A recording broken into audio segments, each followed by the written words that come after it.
Pagi ini saya akan kembali berbagi dengan saudara satu pengajaran firman Allah yang pagi ini saya berikan judul kegagalan itu adalah proses menuju keberhasilan. Kalau Anda pagi ini Anda sedang mengalami situasional ini, Anda sedang gagal. Saya gagal Pak. Dalam membangun rumah tangga mungkin Anda gagal. Atau mungkin Anda gagal dalam bisnis usaha pekerjaan. Berarti Anda gagal dalam keuangan. Anda gagal dalam segala sesuatu yang Anda sedang rancangkan. Saya pikir Anda mesti berterima kasih kepada firman Allah. Kalau Anda pagi ini mengalami kegagalan. Bila roh saudara, iman saudara dikuatkan. Supaya saudara tidak menyerah. Supaya saudara tetap never give up. Untuk apa? Untuk menerima janji kemenangan daripada Tuhan. Karena kegagalan dalam hidup kita orang Kristen itu bukan akhir segala-galanya. Kegagalan, kekurangan kita, percaya gini, kita bisa gagal tapi Tuhan kita gak pernah gagal. Makanya kalau Anda pagi ini gagal gitu ya, berharap sama Tuhan, datang sama Tuhan. Kegagalanmu akan diubah oleh Tuhan menjadi satu kegemilangan keberhasilan yang luar biasa. Mari kita belajar dari seorang tokoh Alkitab yang gagal, bukan sekali gagal. Namanya Petrus, salah satu murid Yesus.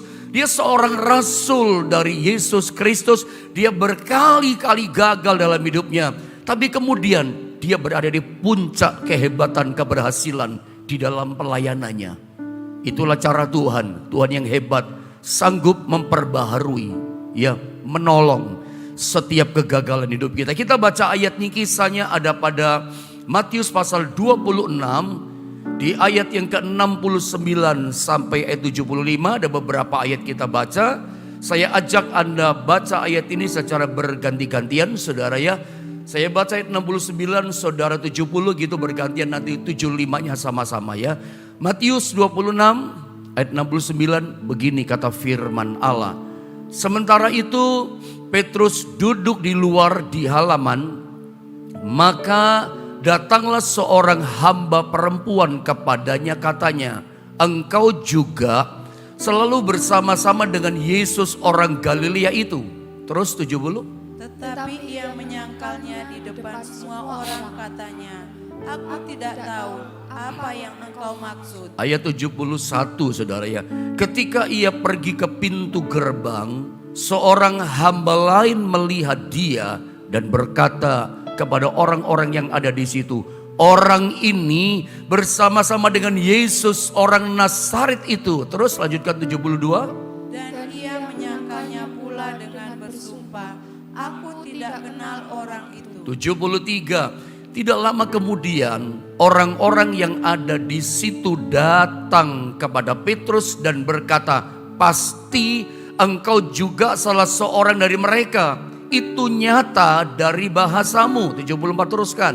Maka mulailah Petrus mengutuk dan bersumpah, aku tidak kenal orang itu.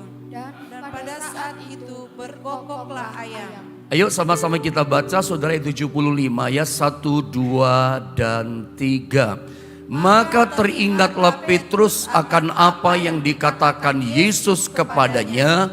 Sebelum ayam berkokok, engkau telah menyangkal aku 3 kali. Lalu ia pergi keluar dan menangis dengan sedihnya. Ini saya boleh katakan dari ayat-ayat atau kisah yang barusan kita baca. Ini merupakan salah satu kegagalan Petrus yang paling fenomenal gitu ya. Salah satu kegagalan Petrus yang paling terkenal. Sampai sumpah-sumpah, sampai mengutuki berkata, aku tidak kenal orang itu. Ini salah satu kegagalan Petrus yang paling besar, yang paling fenomenal dalam hidupnya Petrus. Nangis dia. Dia menyesali apa keputusan yang sudah dia lakukan. Petrus itu contoh buat kita. Ini orang suka ngomong sembarangan gitu ya. Nggak mikir, ngomong sembarangan, ceplas-ceplos. Dia suka tidak bertanggung jawab gitu dengan perkataannya. Ini Petrus, modelnya kayak gini. Gagal berkali-kali. Nah, sebelum kita bicara tentang membahas tentang kegagalan fenomenal yang paling besar dari kehidupan seorang murid, seorang rasul Yesus Kristus, saya mau berkata ini dulu sama saudara. Saya mulai dari ini.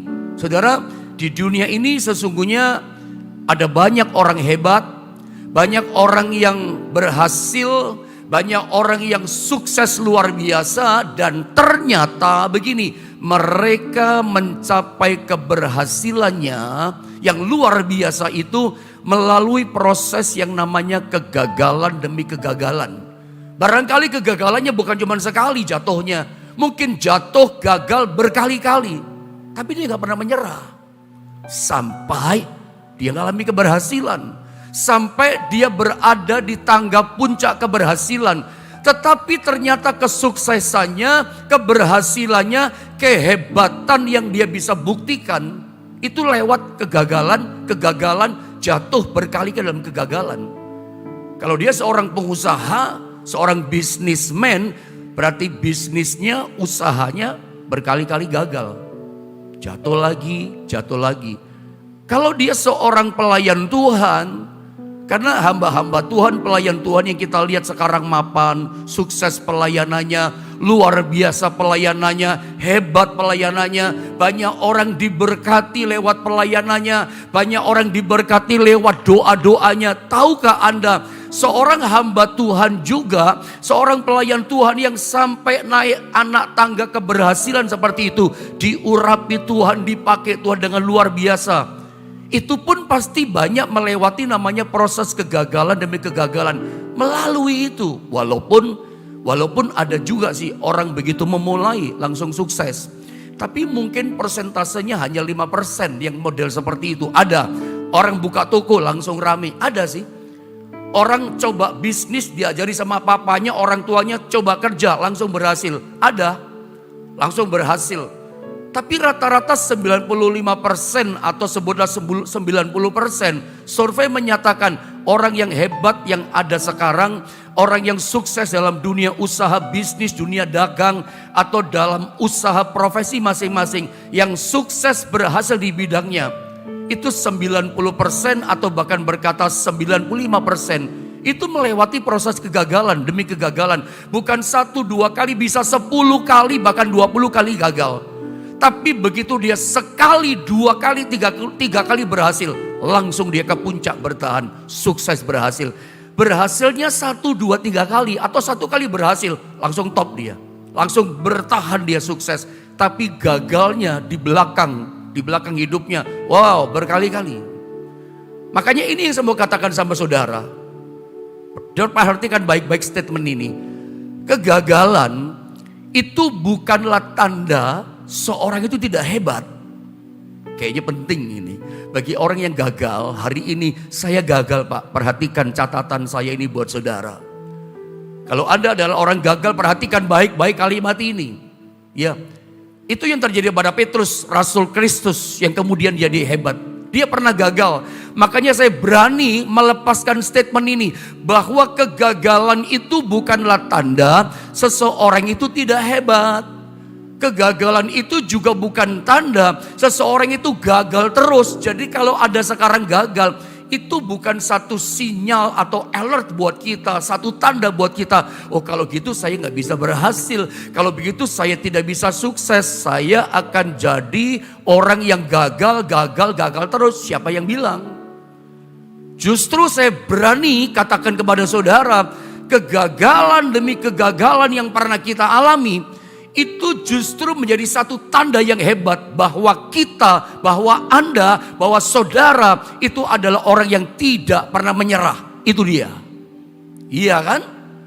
Kita pernah gagal, iya. Tapi ada sekarang berhasil.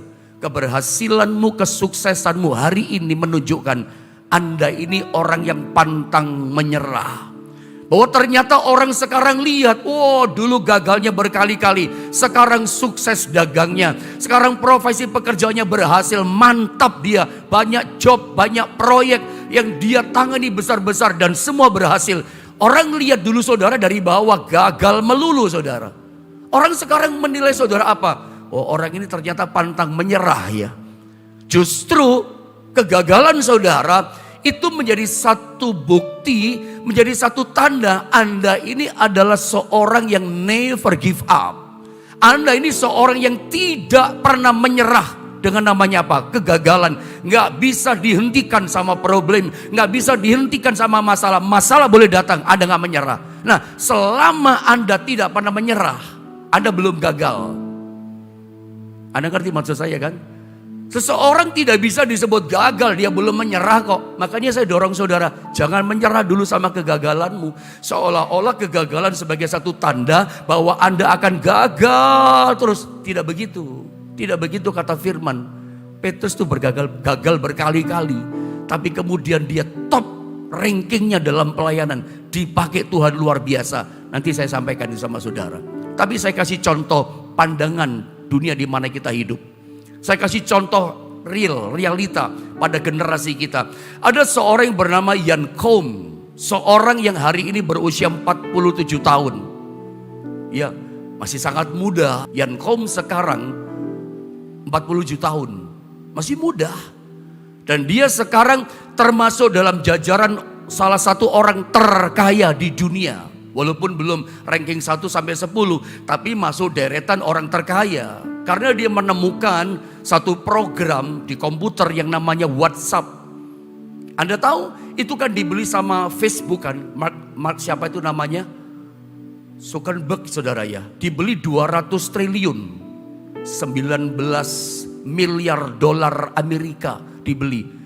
Dari miskin, tidak punya apa-apa, sederhana, langsung jadi miliarder.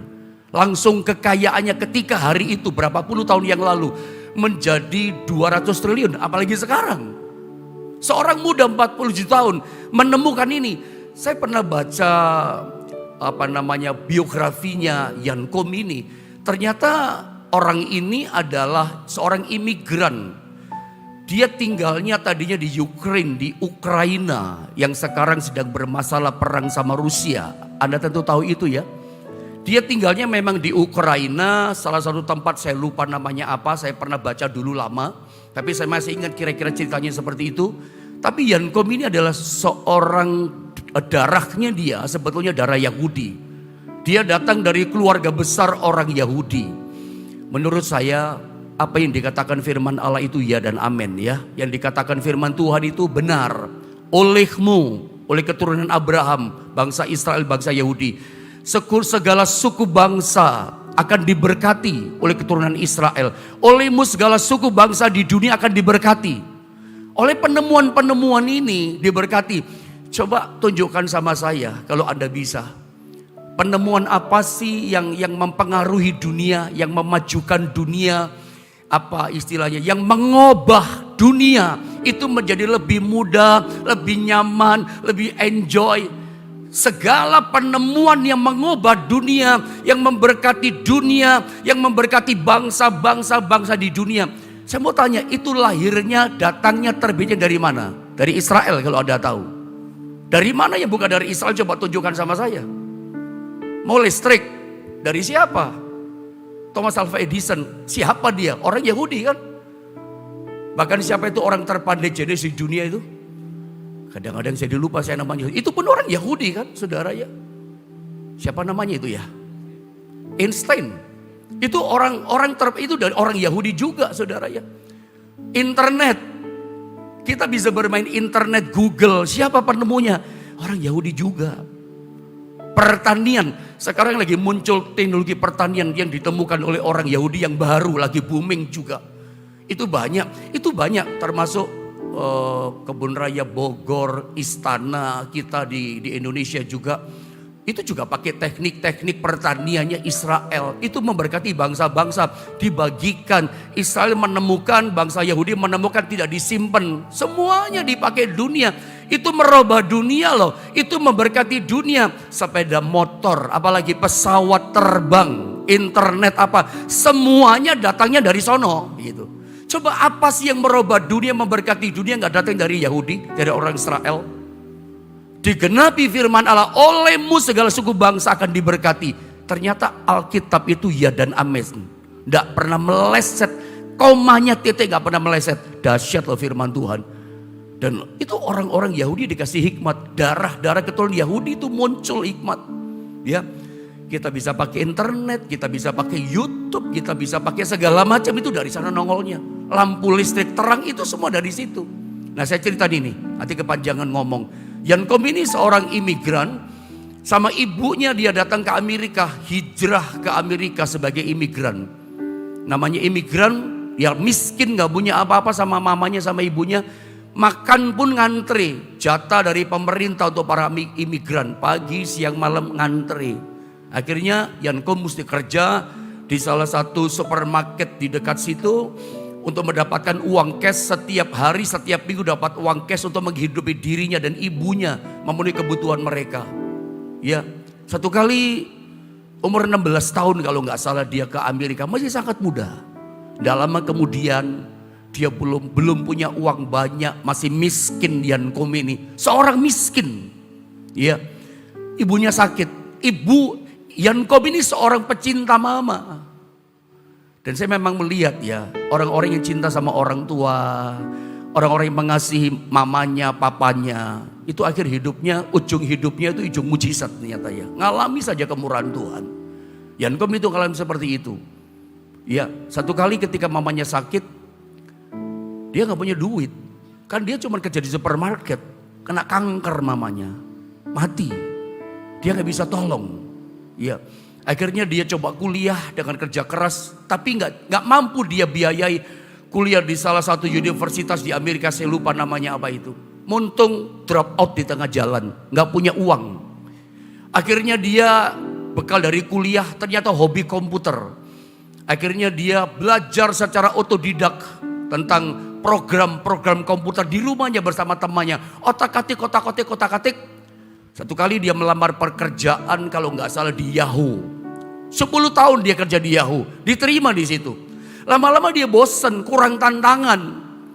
Adalah salah satu dalam dunia internet namanya Google, saudara ya. Google jauh lebih bonafit, jauh lebih hebat perusahaannya, jauh lebih besar. Dia melamar pekerjaan di Google, tetapi ditolak. Alasannya apa? Tidak memenuhi kualifikasi. Memang pinter ini orang, kagum dari pihak Google. Ini pinter, tapi tidak memenuhi persyaratan kualifikasi. Kenapa? Dia bukan sarjana, drop out sekolah, putus sekolah, nggak punya gelar S1, S2, ditolak. Hanya gara-gara tidak punya gelar, cuman pinter, tapi nggak punya gelar, tidak memenuhi diskualifikasi. Akhirnya nggak bisa kerja. Kecewa sih kecewa, gagal gitu ya. Kepengen kecewa. Akhirnya dia di rumah saja. Dia mulai belajar itu macam-macam program komputer. Dia menemukan satu program yang bisa mengkonekkan, menyatukan apa di semua smartphone. Apapun merek smartphone-nya, apapun merek handphonenya, orang bisa terkonek. Orang bisa komunikasi lewat chatting, lewat voicemail, bahkan lewat video call secara gratis. Dijual sama Yankom.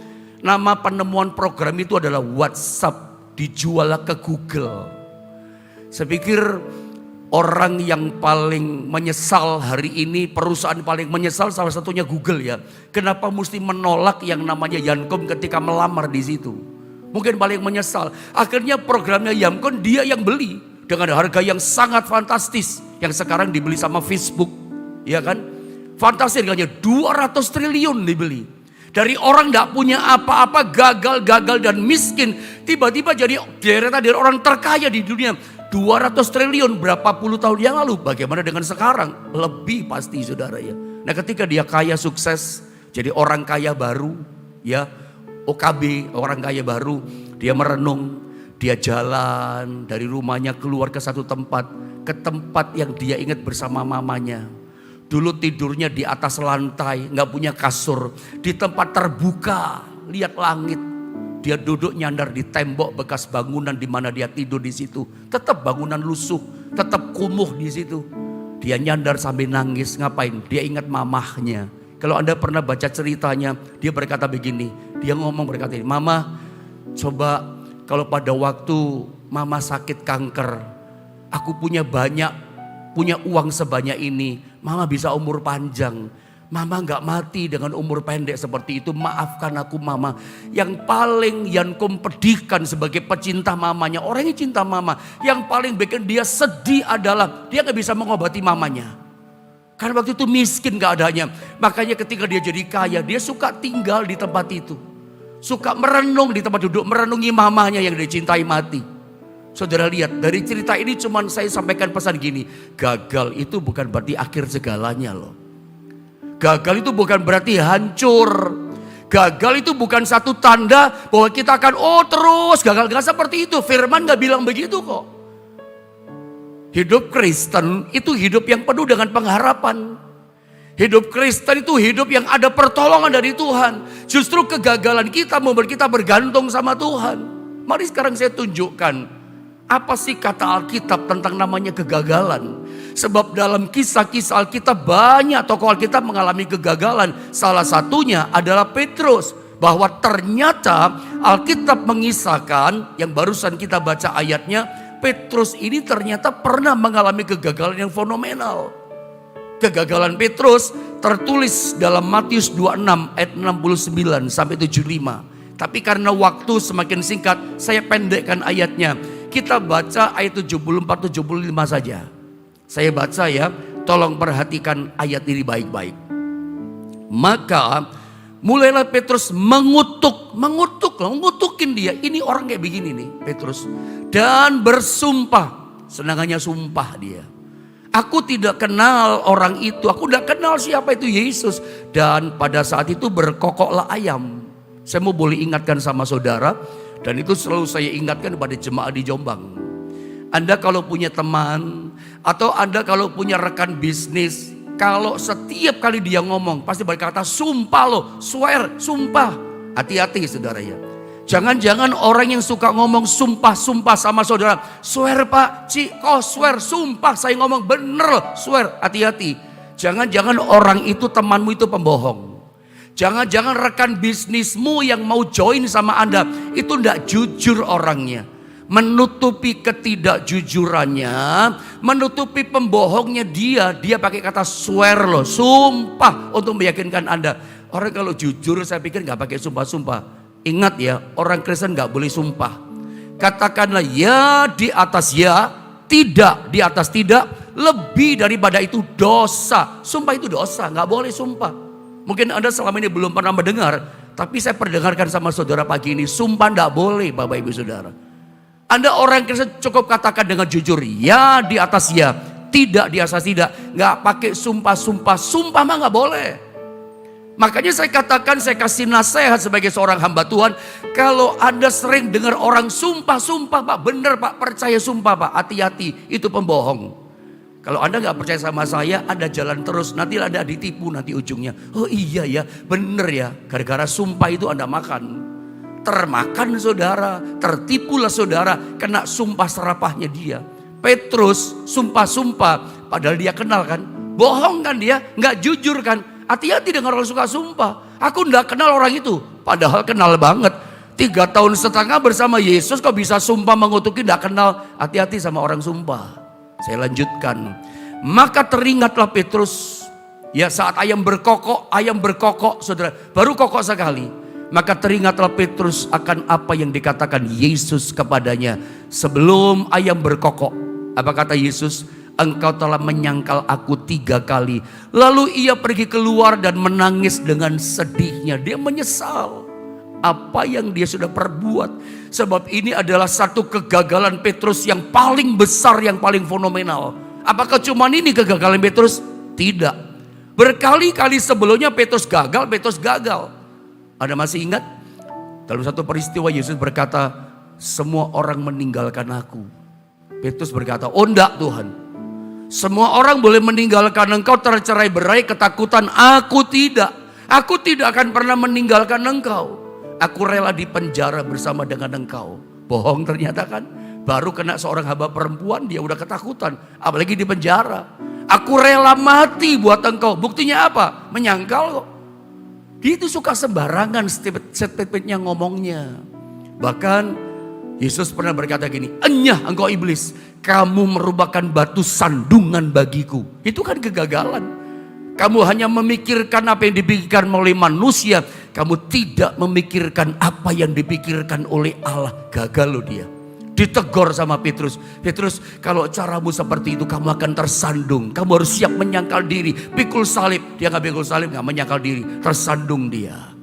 Anda ingat peristiwa di Taman Getsemani?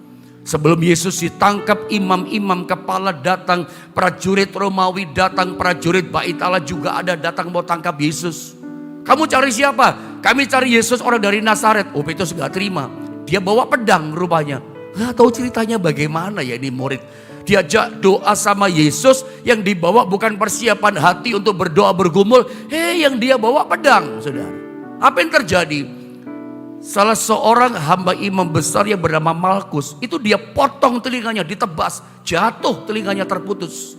Langsung Yesus tegur keras. Ditegur karena dia gagal. Pakai kekerasan.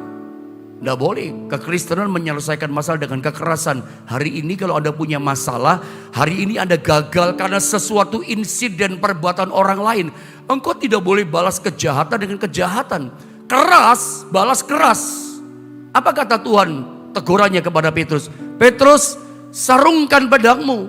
Barang siapa menggunakan pedang mengatasi masalah, main pedang cara kekerasan, dia akan mati oleh pedang. Dia akan hancur gagal oleh kekerasan pedangnya sendiri. Jangan balas keras, saudara. Bawa dalam doa datang sama Tuhan. Sarungkan pedangmu, kata Yesus kepada Petrus. Dan dia ambil telinga itu, ditempel lagi. Dan masih banyak kegagalan yang lain daripada Petrus karena waktu terbatas. Orang ini banyak gagal. Lalu apakah karena kegagalannya lalu selesai kehidupannya Tuhan buang dia? Sudah, kalau gitu kamu gak bisa berhasil Petrus, kamu gagal. Enggak. Kita lihat seorang gagal sadar akan kegagalannya. Kemudian Tuhan pakai luar biasa loh. Dia sukses loh. Dia berhasil. Kan tadi dia nangis menyesali. Nanti setelah Yesus bangkit, Yesus datang sama dia. Petrus, apa kamu mengasihi aku? Petrus nangis loh. Gembalakan domba-dombaku sampai 3 kali. Yang ketiga, Petrus berkata gini, engkau yang tahu Tuhan, aku mengasihi engkau, sambil nangis Petrus. Itu bertobat Petrus. Itu sadar Petrus akan kegagalannya. Itu cintanya Petrus kembali sama Tuhan. Itu awal pemulihan. Begitu Yesus naik ke sorga, terjadi masa raya Pentakosta, semua bangsa-bangsa yang berdiaspora di luar Israel berdatangan ke tanah Yahudi, ke tanah Israel. Lalu mereka mendengar para rasul berbahasa roh. Ya, karena itu terjadi Pentakosta, Roh Kudus dicurahkan hari itu di Kisah Rasul pasal 2. Lalu ribuan orang itu ngumpul. Itu dari orang Israel, yang dari tempat itu sendiri atau dari luar bangsa lain datang, tapi orang Yahudi. Karena itu merayakan Pentakosta kan. Itu pulang kampung, mudik kayak mau lebaran mudik. Hari raya Pentakosta. Itu mereka mabuk. Petrus berkata, kami tidak mabuk. Hari baru pukul 9. Coba saya baca ayat ini ya. Kisah pasal 2 ayat 14 dan 41. Ya, ketika dikatakan mabuk, Petrus mulai khotbah. Ini nubuatan Yoel, kata Petrus. Bahwa Roh Kudus dicurahkan atas manusia, anakmu laki-laki perempuan bernubuat, bahkan teruna-teruna mendapat penglihatan, orang-orang tua mendapat mimpi dan seterusnya. Ini Roh Kudus dicurahkan. Dia mulai khotbah. Lihat ayat 14 saya baca. Maka bangkitlah Petrus berdiri dengan ke-11 rasul itu, dan dengan suara yang nyaring ia berkata kepada mereka yang mengatakan mabuk mereka ini, hai kamu orang Yahudi dan kamu semua yang tinggal di Yerusalem, ketahuilah dan camkanlah perkataanku ini. Dia mulai khotbah, dia mulai tunjukkan ini Roh Kudus dicurahkan. Dia mulai katakan, dia mulai mengajar tentang Yesus yang kamu salibkan itu anak Allah. Dia mulai ceritakan tentang Yesus yang menderita, Yesus yang kamu aniaya. Dia mulai beritakan, dia mulai sampaikan berita Injil tentang Yesus yang membawa keselamatan. Hasilnya apa saudara? Mereka terharu. Itu orang-orang Yahudi terharu dengan berita firman Allah. Roh Kudus menyentuh mereka rupanya. Itu kan Roh Kudus sedang dicurahkan, lagi mengalir itu kuasa. Mereka terharu, terjamah hatinya oleh kuasa firman Allah. Hasilnya apa? 41. Mereka tanya gini, lalu Petrus, apa yang mesti kami perbuat? Berikanlah dirimu itu dibaptis, ya kan? Untuk pengampunan dosamu. Dan dikatakan apa? untuk supaya kamu dapat karunia Roh Kudus. Lalu 41 saya baca. Orang-orang yang menerima perkataannya itu dikatakan apa? Memberi diri dibaptis. Nurut sama perkataan Petrus. Apa yang mesti kita buat? Baptis kamu dirimu untuk beroleh karunia Roh Kudus dan supaya kamu diselamatkan. Dan pada hari itu, ini menarik, jumlah mereka bertambah kira-kira 3.000 jiwa. Bertobat loh. Saya pikir ini fantastis. Saya belum pernah dengar orang dalam satu pelayanan langsung 3.000 bertobat. Ini kesuksesan yang besar. Ini kalau Petrus pengusaha, wah cuannya berapa ribu kali lipat ini. Ini kesuksesannya hebat, ini booming yang hebat. Dari seorang yang gagal, tiba-tiba untung besar. Dari seorang yang gagal, tiba-tiba sukses sangat luar biasa. Bagaimana gak sukses ya? Sekali khotbah, 3.000 orang bertobat diselamatkan. Ini dahsyat loh, ini dahsyat. Ini berita yang luar biasa. Bahwa kegagalan kita itu bukan akhir segalanya. Gak cukup hanya khotbahnya Petrus yang luar biasa, pengajarannya luar biasa. Disertai kuasa mujizat. Coba Anda lihat pasal 3, satu pasal berikutnya yang ke-6. Dia pergi ke bait Allah. Saya baca langsung saja ya. Tetapi Petrus berkata, emas dan perak tidak ada padaku. Tetapi apa yang kupunyai kuberikan kepadamu. Demi nama Yesus Kristus orang Nazaret, berjalanlah. Itu orang lumpuh pengemis minta pak, minta pak, minta pak. Petrus katakan apa? Emas perak aku tidak punya, hai orang lumpuh. Demi nama Yesus orang Nazaret, berjalan kamu. Langsung berdiri, mata kakinya kuat, lompat-lompat, lari kian kemari. Disertai mujizat. Orang yang gagal, orang yang menyangkal aku tidak kenal orang itu pakai summa mengutuk. Begitu bertobat, begitu kembali sama Tuhan. Tuhan berikan keberhasilan loh. Dahsyat loh saudara. Bukan cuma itu. Saya mau tunjukkan satu keberhasilan yang lain. Bayangan Petrus menyembuhkan orang. Kita belum pernah dengar, Paulus pernah dengan sapu tangannya, dengan jubahnya orang sakit sembuh. Setan pergi dengan jubahnya. Tapi ini orang lewat bayangannya sembuh. Saya baca saja ya, Kisah 5:15 dengan cepat. Bahkan mereka membawa orang-orang sakit keluar ke jalan raya. Karena penuh, itu Serambi Salomo. Penuh, tidak cukup. Dan membaringkannya di atas balai-balai dan tilam di pinggir jalan semuanya. Supaya apabila Petrus lewat setidak-tidaknya bayangannya mengenai salah seorang dari mereka. Dan kalau ada baca di rumah nanti cek kembali ayat 16. Ketika Petrus lewat kena bayangannya. Itu semua orang sakit sembuh. Bukan cuma satu yang sembuh. Kena bayangannya lewat sembuh, sembuh, sembuh, sembuh. Sampai yang paling ujung sembuh. Itu Petrus. Bayangannya orang sakit sembuh. Baca ayat 16-nya di rumah. Sembuh saudara. Bayangan loh. Dan itu digenapi hari ini. Ya, lewat bayangan Anda boleh diberkati. Memangnya Anda nonton YouTube di TV saudara pagi ini dalam ibadah doa pagi, Anda lihat di handphone gadget saudara, itu kan cuma bayangan saya kan. Saya ada di Jombang loh saudara. Kalau Anda tanya, GSPDI di mana Pak? Di Jombang saya, jauh dari saudara yang dari Papua, yang dari Balikpapan, yang dari mana kota-kota lain, kan jauh saudara saya ini. Cuman bayangan. Tapi firman yang disampaikan mengubahkan saudara ini digenapi loh. Hanya lewat bayangan Anda dipulihkan. Bahkan doa-doa Anda disembuhkan lewat bayangan. Saya gak bisa bayangkan ya. Kalau misalnya GSP di Jombang itu seperti ini ya. Sakit sembuh. Wah itu tiap hari akan ribuan orang datang saudara ya.